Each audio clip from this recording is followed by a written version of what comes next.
Hello friends, welcome to Bismi சமையல்.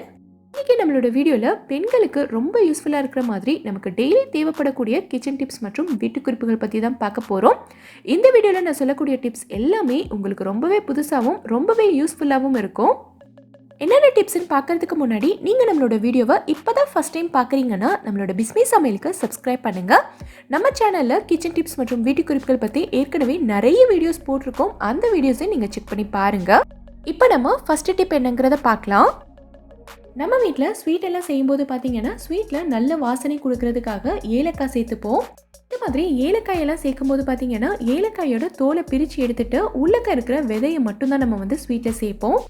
ஏலக்காயோட தோலையுமே நம்ம ஸ்வீட்டில் சேர்த்துட்டோன்னா குழந்தைங்க சாப்பிடும்போது வாயில் கடிப்படும். குழந்தைங்களுக்கு மட்டும் இல்லை, பெரியவங்களுக்குமே ஸ்வீட் சாப்பிடும்போது ஏலக்காய் வாயில் தட்டுப்பட்டுச்சுன்னா கொஞ்சம் பிடிக்காம தான் இருக்கும்.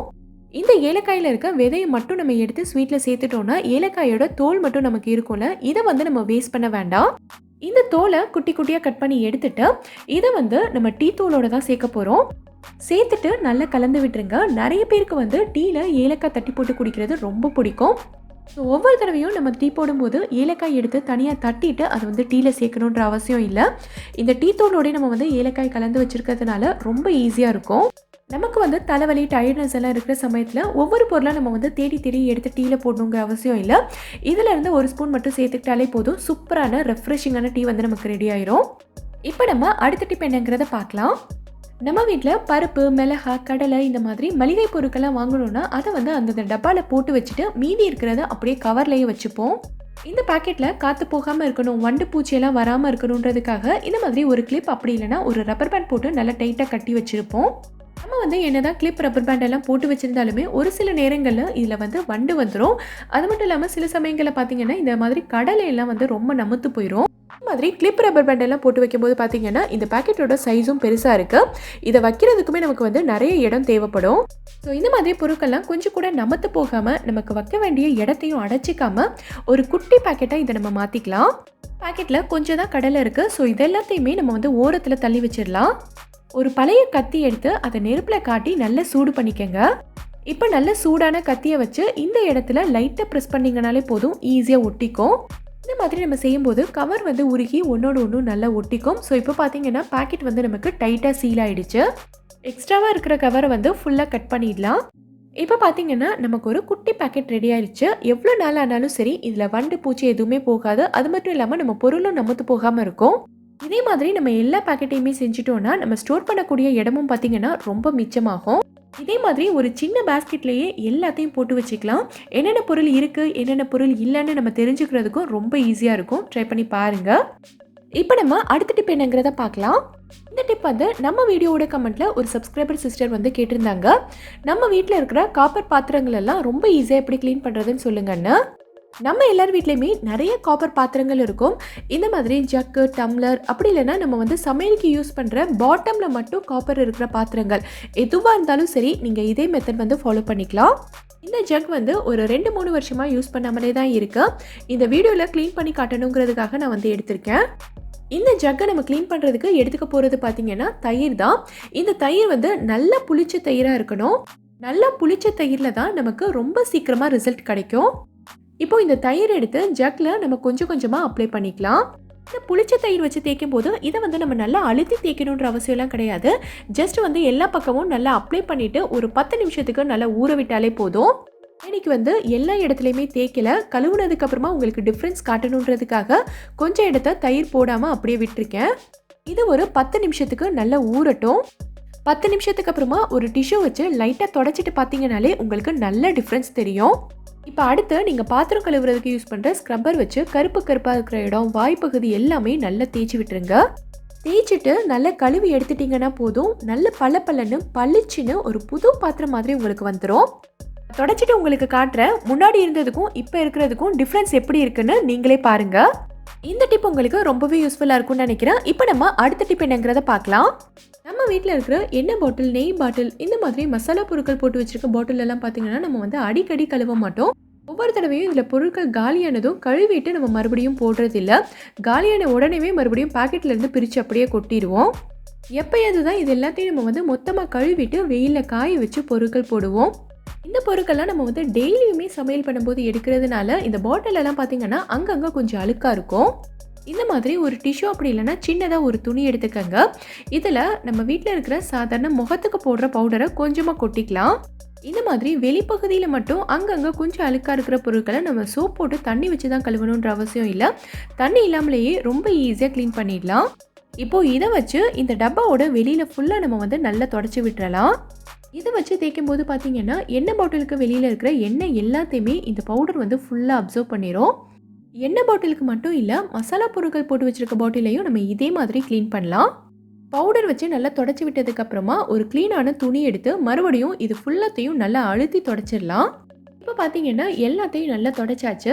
எண்ணெய் பாட்டிலில் கொஞ்சம் கூட பிசுபிசுப்பு இல்லாமல் ரொம்ப க்ளீனாக இருக்குது. ஒவ்வொரு தடவையும் நம்ம வந்து தண்ணி வச்சு க்ளீன் பண்ணாமல் வாரத்துக்கு ஒரு தடவை இதே மாதிரி எல்லா பாட்டிலையும் தொடச்சி வச்சுட்டோம்னா நம்ம கிச்சனில் இருக்க பொருட்கள் எல்லாமே பார்க்குறதுக்கு ரொம்ப நீட்டாக இருக்கும். யூஸ்ஃபுல்லாக இருக்கும்னு நினைக்கிறேன். ட்ரை பண்ணி பார்த்துட்டு எனக்கு கமெண்ட்டில் சொல்லுங்கள். இப்போ நம்ம அடுத்த டிப் என்னங்கிறத பார்க்கலாம். நம்ம வந்து என்னதான் சிக்கன் மசாலா, மட்டன் மசாலா, கரம் மசாலா இந்த மாதிரி மசாலா பொருட்கள்லாம் கடையில் வாங்கினாலும் ஒரு சில மசாலா பொருட்கள் வந்து நம்ம வீட்டிலேயே அரைச்சி தான் யூஸ் பண்ணுவோம். இதில் முக்கியமான மசாலா பொருள் பார்த்தீங்கன்னா மிளகுத்தூள் தான். இந்த மிளகுத்தூளை நம்ம வந்து கடையில் வாங்கவே மாட்டோம். எப்போவுமே நம்ம வந்து வீட்டிலேயே அரைச்சிப்போம். நிறைய பேர் வந்து முழு மிளகை அப்படியே ஒரு மிக்ஸி ஜாரில் சேர்த்து நல்லா அரைச்சி பவுடர் பண்ணி ஒரு டப்பாவில் போட்டு வச்சு யூஸ் பண்ணிப்பீங்க. இந்த மாதிரி நம்ம செய்கிற மிளகுத்தூளில் பார்த்தீங்கன்னா அதோட காரத்தன்மை, வாசனை எல்லாமே கொஞ்ச நாளையிலேயே போயிட்டு சப்புன்னு இருக்கிற மாதிரி இருக்கும். ஸோ இனிமேல் நீங்கள் வந்து மிளகுத்தூள் செய்யும்போது ஃபஸ்ட்டு அதை வந்து ஒரு பேனில் போட்டு நல்லா வறுத்துருங்க. எண்ணெய் சேர்க்கக்கூடாது, வெறும் பேன்லேயே போட்டு வறுத்துக்கங்க. ஸ்டவ்வை வந்து மீடியம் ஃப்ளேமில் வச்சு வறுத்துக்கோங்க. கையில் தொட்டு பார்த்தீங்கன்னா மிளகு வந்து நல்லா சூடாக இருக்கணும். இப்போ ஸ்டவ் ஆஃப் பண்ணிவிட்டு நல்லா ஆற விட்டுருங்க. நல்லா ஆறுனதுக்கப்புறமா ஒரு மிக்ஸி ஜாரில் போட்டு அரைச்சிட்டிங்கன்னா நமக்கு மிளகுத்தூள் ரெடி ஆயிடுச்சு. இதை வந்து நம்ம வறுத்துட்டு அரைச்சிருக்கிறதுனால இதோட காரத்தன்மையும் சரி, இதோட வாசனையும் சரி ரொம்ப நாளைக்கு குறையவே குறையாது. அடுத்த தடவை மிளகுத்தூள் செய்யும்போது நீங்களும் இதே மாதிரி செஞ்சு பாருங்கள். உங்களுக்கே நல்ல டிஃப்ரென்ஸ் தெரியும். இப்போ நம்ம அடுத்த டிப் என்னங்கிறத பார்க்கலாம்.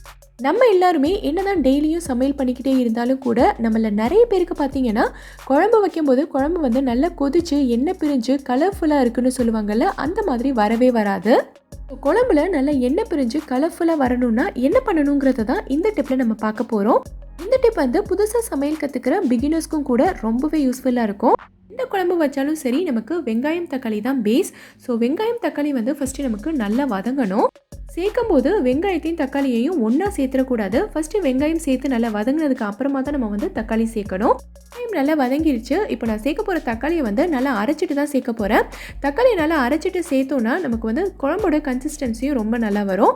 அது மட்டும் இல்லாமல் ஒரு சில தக்காளி எல்லாம் பார்த்திங்கன்னா தோல் வந்து தடிமனாக இருக்கும். நமக்கு வேகிறதுக்கு அதிகமான டைம் எடுத்துக்கும். இப்படி அரைச்சி ஊற்றிட்டோன்னா நமக்கு வந்து சீக்கிரமாக வெந்து வந்துடும். தக்காளி வதங்க வதங்க பாருங்கள், கலர் வந்து சேஞ்ச் ஆகிட்டே வருது. தக்காளி நல்லா வதங்கிட்டு இந்த அளவுக்கு எண்ணெய் பிரிஞ்சு வந்ததுக்கு அப்புறமா தான் நீங்கள் வந்து மசாலா பொருட்கள் சேர்க்கணும். அப்போ தான் நமக்கு வந்து குழம்பு நல்லா கொதிச்சு வரும்போது எண்ணெய் பிரிஞ்சு வரும். அடுத்து நம்ம சேர்க்க வேண்டிய மிளகாத்தூளையும் இந்த எண்ணெயிலேயே சேர்த்து நல்லா வதக்கிடணும். மிளகாத்தூள் தான் நம்ம குழம்புக்கு வந்து நல்ல கலர் கொடுக்கும். அதை வந்து எண்ணெயில் சேர்த்து வதக்கும் போது கலர் வந்து ரொம்ப சூப்பராக வரும். இங்கே சைட்லேயே பார்த்தீங்கன்னா நான் வந்து தண்ணி கொதிக்க வச்சுருக்கேன். நம்ம குழம்புக்கு தண்ணி சேர்க்கும் போது இந்த சூடான தண்ணியை தான் நம்ம வந்து சேர்க்க போகிறோம். இந்த மாதிரி சூடான தண்ணி சேர்க்கும் போது நம்ம சேர்த்துருக்க மிளகாத்தூளோட கலர் வந்து இன்னும் தூக்கி கொடுக்கும். இப்போ நான் சொல்லியிருக்கேன் இந்த டிப்ஸ் எல்லாத்தையும் நீங்கள் ஃபாலோ பண்ணிங்கன்னா குழம்பு வந்து நல்ல எண்ணெய் பிரிஞ்சு பார்க்குறதுக்கே கலர்ஃபுல்லாக ரொம்ப சூப்பராக வரும். ட்ரை பண்ணி பாருங்கள். நம்மள நிறைய பேருக்கு வந்து பேக்கிங்கில் இன்ட்ரெஸ்ட் இருக்கும். ஸோ நம்ம வந்து பர்த்டேக்கு இல்லை ஃபெஸ்டிவலுக்கெல்லாம் வீட்லேயே கேக் செஞ்சுப்போம். நம்ம இந்த மாதிரி கேக் மோல்டு அப்படி இல்லைனா ஏதாவது ஒரு பேனில் ஊற்றி பேக் பண்ணும்போது கேக் வந்து அடியில் ஒட்டாமல் இருக்கணுன்றதுக்காக அடியில் ஒரு பட்டர் பேப்பர் போடுவோம். இந்த பட்டர் ஷீட்டை நம்ம கடையில் தான் காசு கொடுத்து வாங்குவோம். இனி கேக் செய்யும்போது உங்ககிட்ட இந்த பட்டர் ஷீட் இல்லைனாலும் பரவாயில்ல, நம்ம கேக் வந்து கொஞ்சம் கூட ஒட்டாமல் ரொம்ப சூப்பராகவும் ரொம்ப ஈஸியாகவும் செய்ய முடியும். இதுக்கு நமக்கு தேவையானது பார்த்திங்கன்னா இந்த மாதிரி ஒரு வெள்ளை பேப்பர் தான். பேப்பரில் வந்து எதுவுமே எழுதியிருக்கக்கூடாது. அதே சமயம் பேப்பர் வந்து நல்லா க்ளீனாக இருக்கிற மாதிரி பார்த்துக்கங்க. இப்போ இந்த பேப்பரை வந்து உங்களோட கேக் மோல்டோட சைஸ்க்கு ஏற்ற மாதிரி கட் பண்ணிக்கோங்க. பேப்பர் மேலேயே இந்த மோல்டை வச்சுட்டு நீங்கள் ரவுண்டாக கட் பண்ணுறதா இருந்தாலும் ஓகே தான். இன்னொரு ஈஸியான மெத்தட் கூட இருக்குது. பேப்பரை எப்பவும் போல் 4 மடிச்சுட்டு அடுத்து இந்த மாதிரி மடிச்சுக்கோங்க. இப்போ இந்த பேப்பரை மோல்டோட நடுப்பகுதியில் வச்சுட்டு அளவெடுத்து கட் பண்ணிங்கனாலே போதும், நமக்கு கரெக்டான ரவுண்ட் கிடச்சிரும். இப்போ இந்த பேப்பரை இந்த மாதிரி உள்ளே வச்சுட்டு ஒரு ப்ரஷில் கொஞ்சமாக எண்ணெய் தொட்டு பேப்பர் ஃபுல்லாகவே நல்லா தடவி விட்டுருங்க. இந்த பேப்பரில் தடவக்கூடிய எண்ணெயில் வந்து எந்த விதமான வாசனையும் டேஸ்ட்டும் இருக்கக்கூடாது. நான் இன்னைக்கு வந்து நம்ம எப்போவுமே சமையலுக்கு யூஸ் பண்ணுற ரீஃபைண்ட் ஆயில் தான் சேர்த்துருக்கேன். இந்த பேப்பரில் உங்களுக்கு எண்ணெய் அதிகமாக இருக்கிற மாதிரி இருந்ததுன்னா ஒரு டிஷ்யூ வச்சு லைட்டாக இந்த மாதிரி தொடச்சி விட்டுருங்க. அவ்வளோதான். இதுக்கு மேலே நீங்கள் எப்பவும் போல் கேக் பேட்டர் ஊற்றி பேக் பண்ணிக்கலாம். கேக் மோல்டில் செய்கிறதா இருந்தாலும் சரி, இல்லை பேனில் செய்கிறதா இருந்தாலும் சரி, இதே மாதிரி நீங்கள் ஃபாலோ பண்ணிக்கலாம். இந்த வீடியோவில் நான் சொல்லியிருக்க டிப்ஸ் எல்லாமே உங்களுக்கு ரொம்பவே யூஸ்ஃபுல்லாக இருக்கும்னு நினைக்கிறேன். எந்த டிப் உங்களுக்கு ரொம்ப யூஸ்ஃபுல்லாக இருந்ததுங்கிறத கீழே இருக்க கமெண்ட்டில் எனக்கு சொல்லுங்கள். இந்த வீடியோ பிடிச்சிருந்தா லைக் பண்ணுங்கள். உங்கள் ஃப்ரெண்ட்ஸ், உங்கள் ஃபேமிலி மெம்பர்ஸ் கூட இந்த வீடியோவை ஷேர் பண்ணுங்கள். மறக்காமல் நம்ம பிஸ்மி சமையலுக்கு சப்ஸ்கிரைப் பண்ணிவிட்டு பக்கத்தில் இருக்கக்கூடிய பெல் ஐக்கானையும் கிளிக் பண்ணி அதில் ஆல்ங்கிற ஆப்ஷனையும் செலக்ட் பண்ணுங்கள். தேங்க்யூ.